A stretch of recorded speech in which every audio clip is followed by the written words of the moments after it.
இதயம் என்பது அரசப்பா, அதில் இடிப்பவன் நாணனும் இறைவனப்பான்னு சொல்றாங்க. இப்ப அந்த நாண இதயம் எடுத்துக்கிட்டா அந்த இதயம் என்னையா தோணுமா? ஒரு பாட்டு வருது, ஞாபகம் வந்த செல்லுங்க சஹி, அரிசாக தோணுமா? அப்ப இப்ப இந்த எண்ணத்திற சக்தி விளங்குதா? இது வெளிப்படுத்துற விஷயம் இல்லை. இந்த உண்மையிலேயே ராசி, நான் உங்களோட இடிப்புல இடிக்கணும் அந்த எண்ணத்திற வலிமையை கொண்டு இடிக்கலாம். இப்ப நான் நினைக்கிறத நீங்க செய்வீங்க. அந்த அளவுக்கு ஆற்றல் இருக்கு.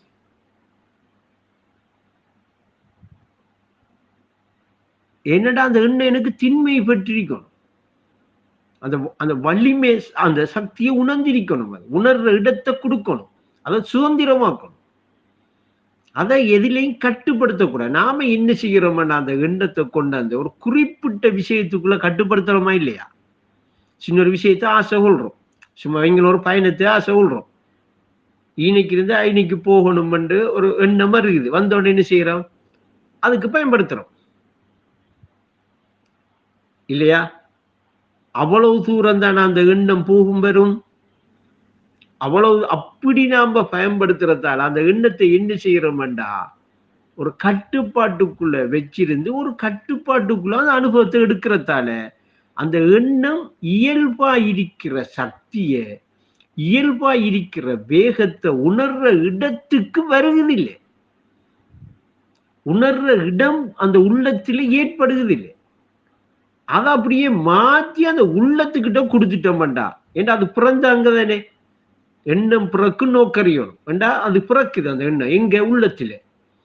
அந்த பிறந்த அந்த நிலைக்கே அந்த எண்ணத்தை கொடுத்துட்டோம்டா, அது இயல்பான சக்தி. அது நம்ம கிட்ட வெளியே காட்டுமா இல்லையா? காட்டக்குள்ள அந்த எண்ணம் எங்கே எல்லாம் இல்லாம இருக்கும். அதுக்கு வேகத்துக்கு கணக்கு இல்லைண்டா அது லிகா வரைக்கும் நிக்காதா போய். அப்ப என்ன செய்ய வேண்டியது? இன்னைக்கு அந்த எண்ணத்தை தியானம் செஞ்சு திண்மை பெற வைக்கிறேன். என்ன அர்த்தம்? அதை தூய்மையாக்குறேன், சுதந்திரமாக்குறேன். இப்ப நம்ம இப்ப உதாரணத்துக்கு வைங்களேன், இந்த விளங்குறதுக்காக அடுத்த கட்டம் ஒரு வேலை இருக்க நினைச்சிட்டிக்கமா இல்லையா? அடுத்த கட்டம் தூங்கணும் நினைச்சிட்டிக்கமா இல்லையா?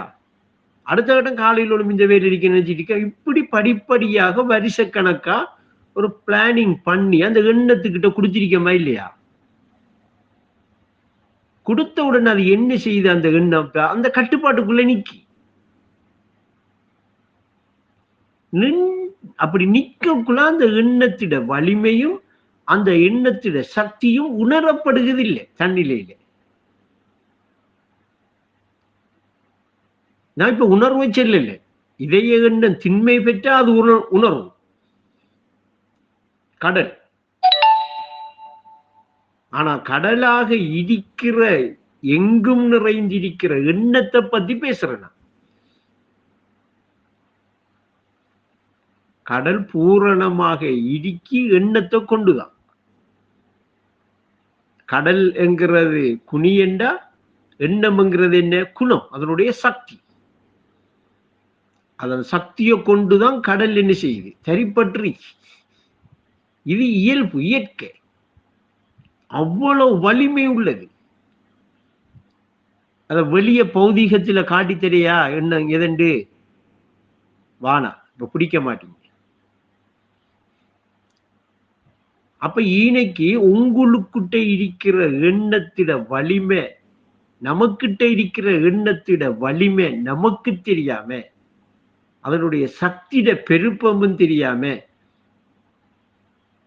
நாம ஏன் இவ்வளவு கஷ்டப்பட்டு இருக்கோம் தெரியுமா? அதை வச்சு நமக்கு தேவையானதை செய்ய நமக்கு தெரிய. ஏனென்றால் அதுக்கு அப்படி ஒரு சக்தி இருக்கி, அதுக்கு அப்படி ஒரு எண்ணம், ஒரு வலிமை இருக்கென்று நாம இன்னும் உணரல. ஏன் அது உணரத்தான் நாம ஏன் உணரலேண்டா, மழலை பருவத்தில மலக்கூத்துலகையே காட்டி தந்திருக்கிறது. மழலை பருவத்தில மலக்கூத்துலகே காட்டி தந்தி சுதந்திரமா இருந்த அந்த எண்ணம் பதிவுகள் வர, புலன்களை கொண்டு பதிவுகள் வர, ஒவ்வொரு பதிவுலையும் அந்த எண்ணம் கட்டுண்டு. ஏன் ஒரு பதிவண்டை நீங்க கொண்டு போய் எதுக்கிட்ட கொடுப்பீங்க? எண்ணத்துக்கிட்ட கொடுப்பீங்க. அது எண்ணம் தான் வாங்குது. வாங்கினோன்னா அந்த பதிவுக்கு அப்ப அது கட்டுண்டுடுது. இப்ப நீங்க ஏக வியாபகமா நான் இருக்கிறேன்னு ஒரு பதிவை கொடுத்தீங்கன்னா அதுக்குள்ள வரும் அது. பயிற்சி என்ன செய்கிறோம்? நான் ஏகம் என்று சொல்லி ஒரு எண்ணத்தை கொடுக்கமா இல்லையா? நல்ல ஆழ மத்தியானத்திலிருந்து சிந்திச்சு பாருங்க, நம்ம என்ன பயிற்சி எடுக்கமெண்டு புரிந்து கொள்ற ஒரு நிலைக்கு உங்களோட தியானம் வந்தா தெளிவான கேள்விங்க. நான் சொல்றது, நான் ஏகம் என்று ஒரு எண்ணத்தை உருவாக்குறமா இல்லையா? இவ்வளவு நாளும் இவ்வளவு காலமும் நம்ம கிட்ட அப்படி ஒரு எண்ணம் இல்லை. இப்ப களிமாவை எடுத்த உடனே அதை கருத்தாக நானுங்கிறது ஏகம் என்று உணரு. கண்டிப்பா ஒரு எண்ணத்தை தானே ஆரம்பம் உருவாக்குறோம். இந்த எண்ணத்தை உருவாக்கி அந்த எண்ணத்தை என்ன செய்யறோம்? ஒரு கட்டு இல்லாம, ஒரு கட்டுப்பாடு இல்லாத ஒரு நிலைக்கு என்ன செய்யறோம்? அதை இருத்துறோம். இருக்க வைக்கும். இருக்க வச்ச உடனே இப்ப அந்த எண்ணம் எப்படியா போகுது? திண்மை பெற போகுது. இப்ப இந்த கட்டுப்பாட்டுல வச்ச உடனே திண்மை பெறுகிறது இல்லை. ஏன் திண்மை பெறாது? ஏன் காரணம்? அங்க நாம் ஒரு எல்லையை கொடுத்துட்டோம் அதுக்கு. உதாரணத்துக்கு வைங்களேன், இத்தினாடி நீளம் இத்தினாடி உயரத்துல நான் இருக்கேன் என்று சில ஒரு எல்லையை கொடுத்துட்டோமா இல்லையா? அது இப்ப நம்மள என்ன செய்யாதுன்னு நான் காட்டுறேன், நல்லா பாத்துக்கங்க. அப்படி கொடுத்த உடனே இங்க இருக்கிறதுக்கு இஞ்சாலையும் அது போகுது இல்லை அந்த எண்ணம். புரிபடுதா? மர பார்த்து இஞ்சால பார்த்தா இஞ்சாலையும் போகுது இல்லை. ஏனென்றா அந்த அப்படியே ஒரு கட்டுல போட்டுட்டோம். இப்ப மொத்தத்துல என்ன இருக்கிறத நான் என்ன காட்டுறேன். இப்ப ஒரு எண்ணம் கட்டுப்படுத்தி வச்சுக்கிட்டு இல்லாட்டி எண்ணத்தை நாம கட்டுப்படுத்தி வச்சுக்கிட்டு இருக்கோம். அவ்வளவு சக்தி வாய்ந்த, அவ்வளவு நிகர் இல்லாத அப்படி ஒரு எண்ணத்தை கட்டுப்படுத்தி வச்சிருக்கிறதால என்ன செய்யுதுன்னா, அது இயல்பு தன்மையை அது உணர்வதும் இல்லை, அது தனக்கு காட்டுவதும் இல்லை, தனக்கு காட்டுற நிலை வருவதும் இல்லை.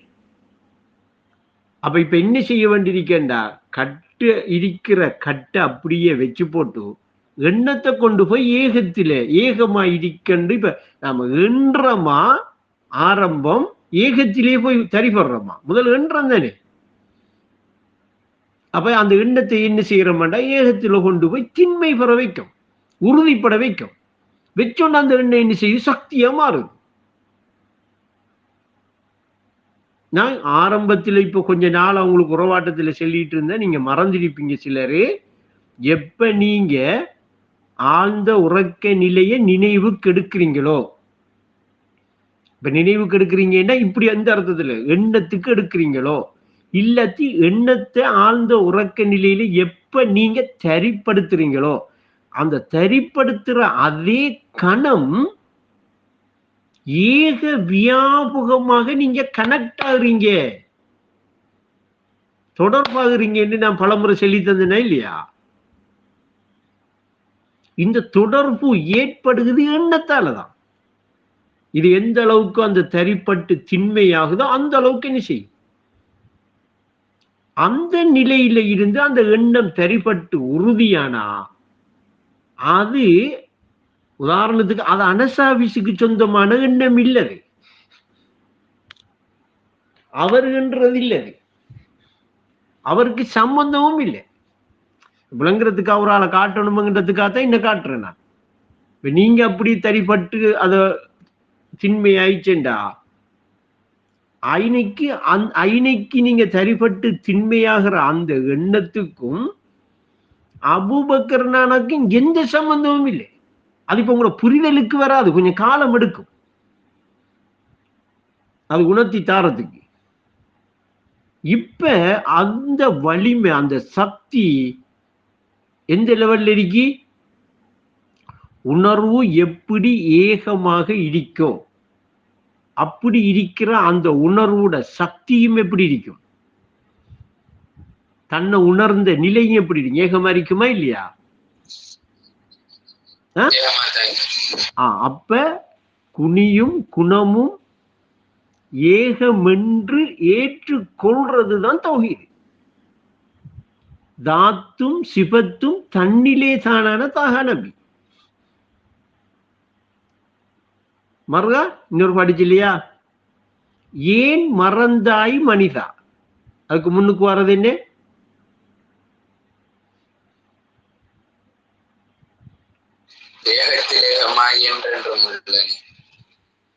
ஏன் மறந்தாய் மனிதா. இன்னொரு பாட்டுல வருகிறது,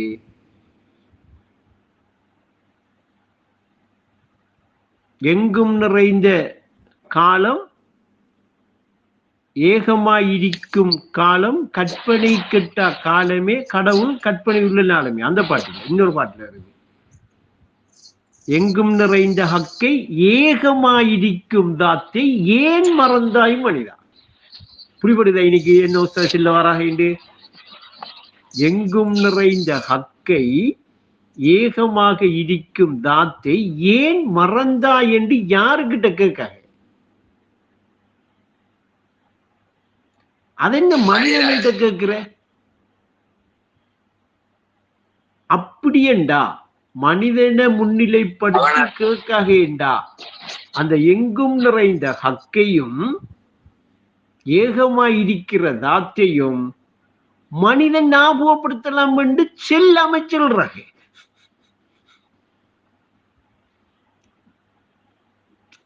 ஏன் மறந்தாய் மனிதாண்டு மனிதன வகைக்காக. அப்ப அவன் என்னையா இருக்கான்? மறந்து போய் இருக்கான். அப்ப மறந்து போய் இருக்கிறதால எங்கும் நிறைந்த ஹக்கும் ஏகமாய் இருக்கிற தாத்தையும் அவன் ஞாபகப்படுத்துறான் இல்லை. அப்ப உண்மையிலேயே எங்கும் நிறைந்த ஹக்காவும் ஏகமாய் இருக்கிற தாத்தாவும் யார் இருக்கா யதார்த்தத்தில? ஒசாயிட பாட்டின்படி. ஏன் அப்ப நீங்க உணர்றீங்க இல்ல? ஏன் உணர்ற இடம் வருது இல்ல? காட்டித்தாரன் தானே நான் நல்லா தெளிவா அந்த இடத்துல போய் இருந்து உணர்ந்து பாருங்க. அதுக்கு ஒரு இடம் இருக்கா இல்லையா? கண்ட இடத்துல இருந்து உணர இல்லாத அது ஸ்பாட் ஒன்று இருக்கு. நீங்க எங்க இருந்தாலும் அந்த ஸ்பாட்ல இருக்கலாம். ஸ்ரீலங்காவில் இருந்தாலும் அந்த சீட்ல இருக்கலாம், இந்தியாவில் இருந்தாலும் அந்த சீட்ல இருக்கலாம், ஏரோப்ளைன்ல பறந்தாலும் அந்த சீட்ல இருக்கலாம், செவ்வாய் கிரகத்துல இருந்தாலும் அந்த சீட்டு. அப்ப அந்த சீட்டு இந்த பிரிசரிக்கு அரசுங்கிற அந்த சீட்டு அதுக்கு ஏக மாதிரிக்கு கதிர உட்கார்றதுதான் தாமதம். அப்ப எப்ப ஆழ்ந்த உறக்க நிலையை நீங்க நினைக்கிறீங்களோ இல்ல உங்களோட எண்ணத்தை அந்த நிலையில தெரிப்படுத்துறீங்களோ அந்த கணம் கனெக்ட் ஆகுது. ஏகமா நான் இருக்கிறேன்னுங்கிற நிலையில சம்பூர்ணமா சம்பந்தப்படுறீங்க. அது ஏன் புரிதலுக்கு வருகிறது இல்லைண்டா அந்த ஏற்பட்ட உடனே தெரிபடுறம் இல்லை, அதில் தெரிபட்டிருக்கணும். இந்த தெரிபட்டிருக்கிற நிலை கண்ணை மூடினா மட்டும் இருக்கக்கூடாது, கண்ணை துறந்தானே இருக்கும். மூடினாலும் தெரியணும், கண்ணை துறந்தாலும் தெரியணும். இதுதான் முஷாஹிதா. உரிய வழியை காட்டும், நீ என்ன செய்யணுங்கிறதெல்லாம் காட்டும்.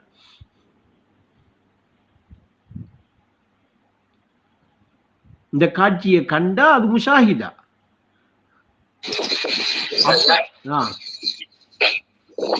அந்த இதய எண்ணம் திண்மை பெறணும்டா ஆழ்ந்த உறக்க நிலை ஞாபகத்திலேயே இருக்கணும். என்ன அதாவது இல்லாம விட்டு திண்மை பெறாது. அப்படியா? திண்மை பெறாது. இப்ப நான் ஏகம் என்று சொல்லி இப்ப நீங்க நினைக்கிறீங்க, சரியா? நல்ல கேள்வி ஒன்று கேட்டீங்க சாஹி. நமக்கு தேவை இடிப்பு நிலை தான். எல்லாருக்கும் இடிப்பு நிலைக்குள்ளாம் போகணும். இப்ப எந்த ஆசையும் தான். எல்லாருக்கும் எல்லாம் தெரியுமே, யாரு தெரியாதாக்கள் இருக்கு? ஒத்தரும் இல்லி. அப்ப ஈனைக்கு இப்ப நான் ஏகம் என்று உங்களுக்கிட்ட நான்ங்கிற ஒரு எண்ணம் இருக்கி, அதோட நீங்க ஏகம் என்று ஒரு சொல்ல சேர்க்கிறீங்க இல்லையா?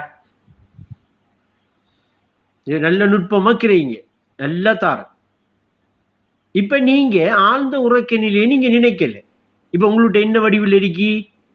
நான் ஏகம் என்று சொல்லி ஒரு எண்ணம் இருக்கு. இந்த நான் ஏகம் என்று சொல்ற இந்த எண்ணத்துக்கு, இந்த எண்ணத்திட சக்திக்கு என்ன இல்லை, நிகரம் இல்லை,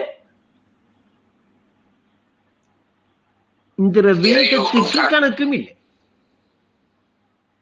சரியா? எப்படி நான் ஏகம் என்று சொல்ற எண்ணம். இப்ப நான் உங்கள்ட்ட ஏகத்தை எடுங்கன்னு சொல்லல. இப்ப எண்ணத்துக்கு, இந்த எண்ணத்துக்கு நிகரும் இல்லை, இதுல வலிமைக்கு, இதுல சக்திக்கு நிகரும் இல்லை, இதுல வேகத்துக்கு இந்த இல்லை. சரியா? அப்ப நிகரும் இல்லை, இதுல வேகத்துக்கு கணக்கும் இல்லை, ரெண்டும் இல்லை. இப்ப இந்த எண்ணம் இப்ப இருக்கிறது, இதை நீங்க திண்மையாகிறேண்டா. சரியா? இப்ப இதை நீங்க அலை என்றுடுங்கள. இப்ப உதாரணத்துக்கு விளங்குறது, திண்மையாகிற என்ன செய்யணும்? கடல்ல மூழ்கணும். எது மூழ்கணும்?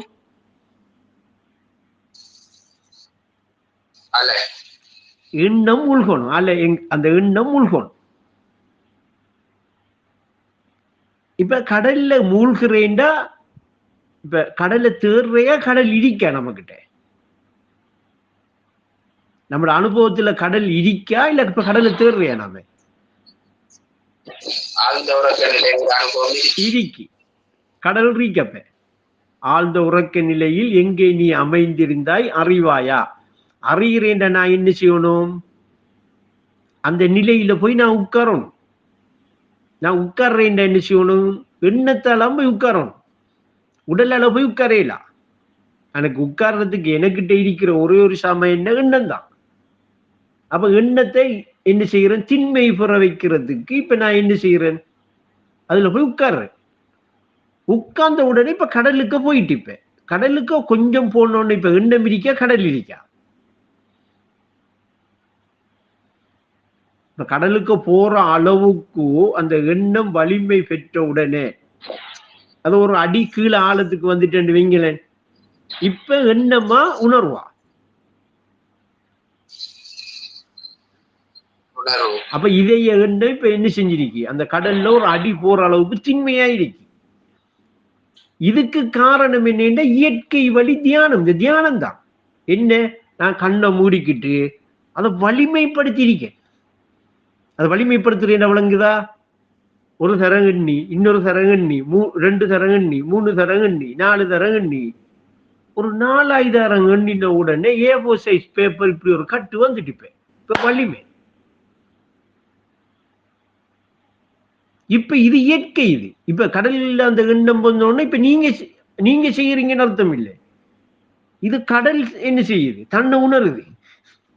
அதான் நான் சொல்றேன், நீங்க ஆழ்ந்த உறக்க நிலைய கனெக்ட் ஆயின உடனே கடலுடைய சம்பந்தப்பட்டுறீங்கன்னு சொல்றது இப்ப புரிதலுக்கு வருதா? ஏகத்தோட சம்பந்தப்பட்டுறீங்கிறது புரிதலுக்கு வருதா? ரைட். அப்ப இப்ப அந்த கடல் என்கிறது என்ன என்று எந்த அனுபவத்தில் இருக்கிற அனுபவத்துல கொண்டு போய் என்ன செய்கிறேன்? நான் ஏகம் என்ற எண்ணத்தை என்ன செய்கிறேன்? இருப்பாட்டி வைக்கணுண்டா என்ன அர்த்தம்? அதுக்கு எல்லா அர்த்தமும் இருத்தி வைக்கணுன்ற அர்த்தம் எடுக்கலாம், பாரம் கொடுக்கணுன்ற அர்த்தம் எடுக்கலாம், நான் இருக்கணுன்ற அர்த்தம் எடுக்கலாம். இப்ப போய் நான் ஏகம் என்று அதுல அந்த எண்ணத்தை கொடுத்த உடனே இப்ப இன்னைக்கு அந்த ஏகம்ங்கிறது எண்ணமா உணர்வா?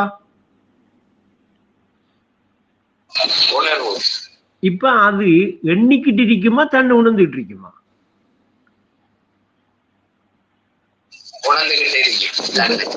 கனெக்ட் ஆயிட்டு. இப்ப விழிப்பு. இனி நீங்க ஒன்றும் செய்ய வேணாம். நீங்க தேர்தலை விடுங்க. ஏண்டா கடல் பார்த்துக்கும். கடல்ல இயல்பு தன்மை இயற்கை என்று ஒன்று இருக்கு. அதுதான் இயற்கை வெளி. அது இதயத்திலேயே நீக்கு இறைவன் ஜோதியை தரும். நீங்க இருக்கணுமே. நாம போய் உட்கார்ந்து இருக்கணும். இருக்க நேரம் இல்லை. இப்ப இங்க வேலையே நிறைய. இங்க கட்டுண்ட எண்ணத்துக்கு கட்டுண்டத்தோட ஒரு அனுபவத்தை தேடிட்டு அலைகிறோம். அங்க ஏகமாவே நீ அனுபவி என்ற ஒரு சொர்க்கம் இருக்கே.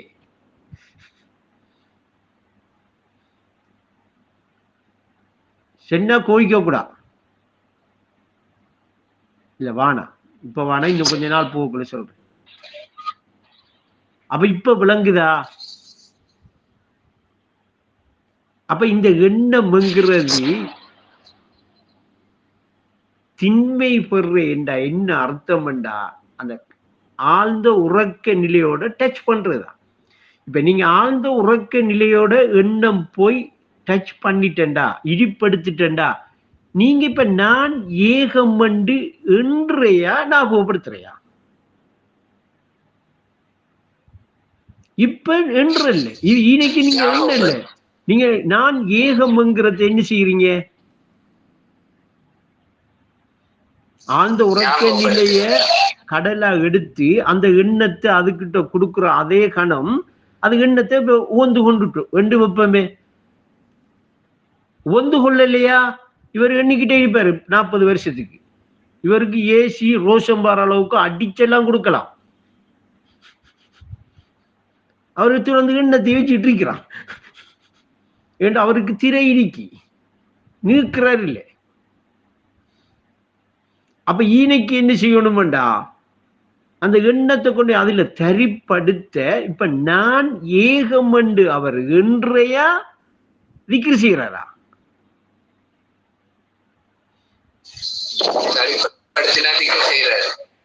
தரிப்படுத்தினது ப்ரோ.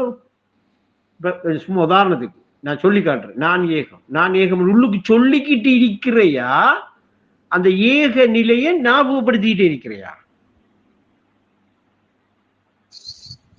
சொல்றதில்லை, ஞாபகப்படுத்திக்கிட்டே இருக்கிறது. அப்ப திக்ரில் ஞாபகத்தில் மூழ்கி விட்டால் இப்ப இன்னைக்கு யாரு என்ன சென்ன? இப்ப இன்னைக்கு எண்ணத்தை என்ற இன்னைக்கு எண்ண நிக்காது, அதை விட வலிமையான ஒன்று நிக்கிப்ப. இன்னைக்கு சக்தி ஏக வியாபகம்ங்கிற சக்தி. இதுக்கு மேல போற சரியில்லை. புடிங்க, விஷயம் உங்களுக்கிட்ட இருக்கு, இவ்வளவுதான் சொல்லலாம்.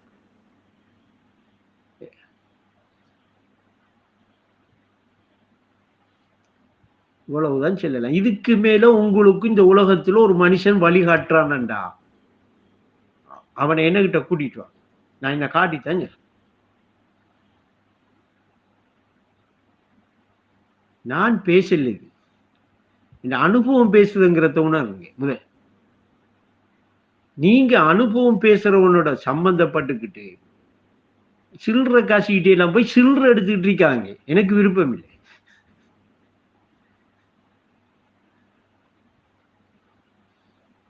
இருந்து பாருங்க இதுல பெருப்பத்தை. இப்ப அந்த எண்ணத்தை எனக்கிட்ட இருக்க நான் நினைக்கிறீங்க, எனக்கிட்ட இருக்கவா அங்க நான் தாரேன்டா சொல்றேன். உங்கள்கிட்ட இருக்கிறத உங்களுக்கு உணர்த்தி தாரேன். உணர்ந்து கொள்ளுங்க, அந்த இடிப்பை எடுங்க, இல்லையா? அப்ப ஈனைக்கு என்ன நடக்கணும்டா, நான் ஏகம் என்று சொல்ற சொல் எப்ப ஆழ்ந்த உறக்க நிலையில இருக்கிறத உள்ளம் காணுதோ, உள்ளம் கண்டுகொள்ளுதோ, என்னடா கண்டுகொள்ற என்ன அர்த்தம்? நம்புது. நம்புதோ இனி அது மனம் சொல்லிட்டு இருக்கிறது இல்லை, அது ஞாபகப்படுத்திட்டு இருக்கிறதா, ஏகத்தில் ஆழ்ந்துகிட்டு இருக்கிறதா. இப்ப இப்படி இருக்கிற ஒரு மனுஷன் ஒரு டைம் ஒதுக்கி வந்து ஒரு ஆளோட பேசுறேன்டா இங்க சாதாரணமா நினைக்க வேணாம், இதை விட லேசி எனக்கு இருந்துகிட்டு இருக்கிறது.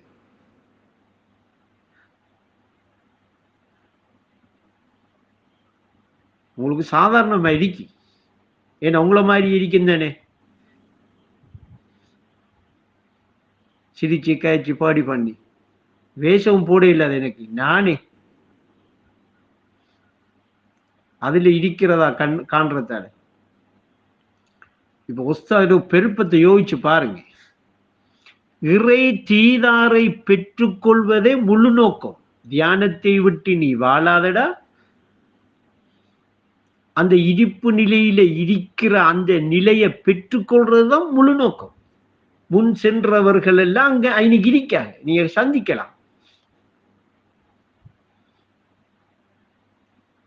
இருக்காக சந்திக்கலாம் என்ற உடனே இப்படி ஓமானத்துக்கு எடுத்துக்க கூடாது.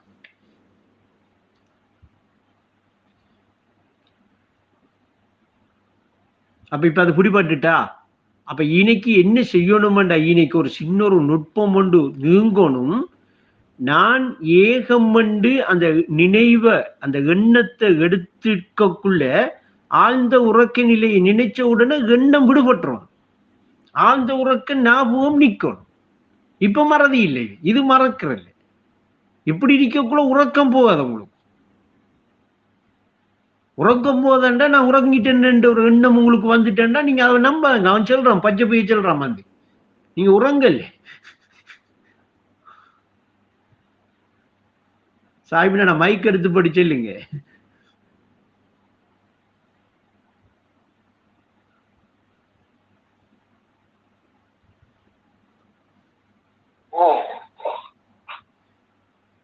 காலையில ஒழும்ப வந்து டக்குன்னு செல்வா, நீ இதை உறங்கிட்டா உறக்கத்துல கிடந்துட்டான்பா, ஒழும்ப முதல் அவன் வருவான்.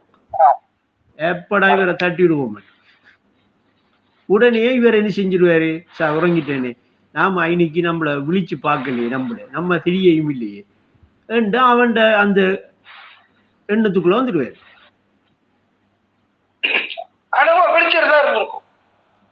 விழிப்பு நான் விழிச்சு இருந்திருக்கம்ங்கிறதெல்லாம் ஆரம்பத்துல பிள்ளைகளுக்கு சொல்றது. நான் இன்னும் தெளிவா சொல்றேன், ஆழ்ந்த உறக்க நிலைய விழிப்பு தான். அதுல விழிக்கிறேன் ஒன்று இல்லை. அதை விழிக்கிறேன் சொல்றேன் என்னன்னா நான் சொல்றத நம்புங்க. நீங்க அதுக்கு போய் இருந்துட்டு நான் விழிக்கணும் எல்லாம் கற்பனை பண்ணிட்டு இருந்தீங்கன்னா அவன் இருக்கான். இவ்விடத்தில் சைத்தானின் மறுட்டுதலை நீ காண்பாய். ஐனைக்குத்தான் காணணும் தெளிவா. அவனே காணலாம், அவனே இருக்கான் இன்னைக்கு. அதே மாதிரி ஆனா ஐனைக்கு கூட்டாளி அவன். அவன் தெளிவா பிடிச்சிங்களா காட்டி தந்துடும்.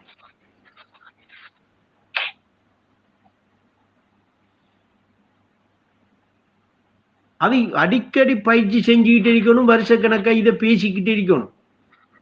அப்படியெல்லாம் இன்றைக்கு பேசி நாளைக்கு நீங்க பிடிப்பீங்கன்னு எனக்கு தெரியாது. ஆனா தேடல்ல நிக்காதங்க. இனி உறவாட்டம் இதுல வார எல்லாருக்கும் தான் சொல்றேன், இதுக்குள்ள நில்லுங்க. இதுக்கு தியானம் செஞ்சீங்களா இதுக்குள்ள நிப்பீங்க. இப்ப நீங்க சூட்சுமத்தில் இருக்கிறீங்களா பௌதிகத்தில் இருக்கிறீங்களா?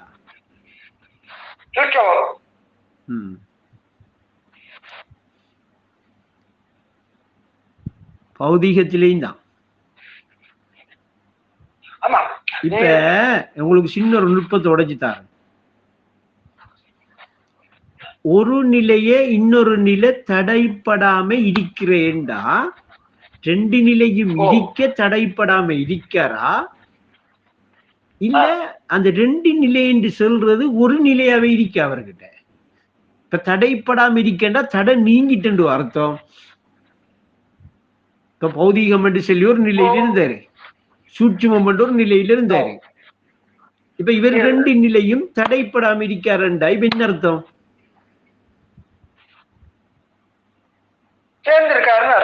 சேர்ந்திருக்காரான்ற அர்த்தம்.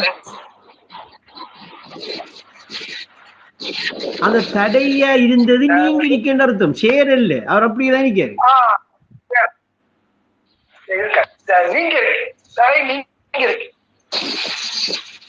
தடையா இருந்துச்சு, அது ஒரே அவர ஒரே நிலை, அது அவர இடிப்பு நிலை. அதான் அது தடை பண்ணிட்டு இருந்திருக்கு. அப்தென்றும் ரப்பண்டும் அணை போட்ட அறிவுக்கும் அதாலத்தை தந்து உதவினான். அந்த அதாலத்து தான் அந்த அதான் நான் திரும்பியும் சொல்றேன், நல்ல கிரீங்க தடை என்ற. இப்ப பௌதீகத்திலையும் சூட்சுமத்திலையும் இருக்காரு. இப்ப ரெண்டு நிலையா இருந்தது ஒரு நிலையாயிட்டேன்னு அர்த்தம் இல்லை, அது ஒரு நிலை தானே. அது ரெண்டு நிலை என்று காட்டின தடை நீங்கிட்டு இப்ப அவர்கிட்ட அது அந்த நிலையும் தடை பண்ணாம இந்த நிலையும் தடைப்படாம அவர் இருக்காரண்டா என்ன அர்த்தம்? ரெண்டு நிலை இருக்கு, அதுவும் தடப்படவில்லை இதுவும் தடப்படலைன்னு தான் நாம யோசிக்கிறேன். ஆனா அங்க எப்படி இருக்கின்ற அந்த நிலையில தடை இல்லாம இருக்கின்ற இந்த ஒரே நிலையா இருக்கு. அப்போ உள்ளொன்று புறமொன்று இல்லாமல் ஒன்றானால் இதயத்துக்கு ஒளி ஊட்டும் ரஹ்மான். இன்னொரு பாட்டு வரியில சொல்றாங்க, அகமும் புறமும் ஒன்றானால் அகல் என்ற மக்காமே நிலையாகும். ரைட். இப்ப அகதுங்கிற மக்காம் 2-3 நிலைமைகளை தடைகளை நீக்கி உண்டாயிருக்குன்னு அர்த்தம் இல்லை. அகதுங்கிற மக்காம் ஒரே மக்காம் தான், அனைத்துமாக இருக்கிற ஒரு மக்காம். அதான் அறியணும், அவ்வளவுதான். அறிய தடை நீங்குது. இப்ப தடையாக இருந்த நான் தான் எல்லாத்துக்கும் தடை போட்டு போட்டு போட்டு நான் தான் இருந்திருக்கேன் இடையில. அப்ப இன்னைக்கு தடை நீங்கிட்டா என்ன அர்த்தம்டா, தடைப்படுத்தாம அவர் இருக்காரண்டா என்ன அர்த்தம்டா, அந்த நிலையும் அப்படியே இருக்க இந்த நிலையும் இருக்க, ரெண்டோடையும் அவர் சம்பந்தப்பட்டுக்கிட்டு இருக்காரு தடை இல்லாம என்ற அர்த்தம் இல்லை. அவர் ரெண்டோடையும் சம்பந்தப்படல, அங்க ரெண்டு நிலைமையும் இல்லை, ஒரு நிலை தான் தடை நீங்கிரி. அப்ப அவர் அந்த நிலைக்கு போய் அங்க இருந்துகிட்டு அந்த நிலையும் இந்த நிலையில இருந்துகிட்டு இந்த நிலையும் அப்படி இருக்காரல்ல, அவர் இயல்பா இருக்கிற மாதிரி இருக்காரு, தன்னை உணர்ந்திருக்காரு. அதான் உஸ்தாத் எப்படி விளங்கப்படுத்துறாங்க, வெளியில பாக்குறதுக்கு சிருட்டியாயும் அந்த ரங்கத்தில அல்லாவாகவும் இருக்காரு என்று தெளிவா விளங்குறாரு. ஒரே நிலை, அல்லாவை தவிர சிருட்டி இல்லைங்கிற களிமாட கருத்துல இருக்காரு, கருத்தை தன்னில உணர்ந்துகிட்டு இருக்காரு. நான் ஹைர் அல்ஹம்துலில்லாஹ். அஸ்ஸலாமு அலைக்கும். وعليكم السلام ورحمة الله وبركاته.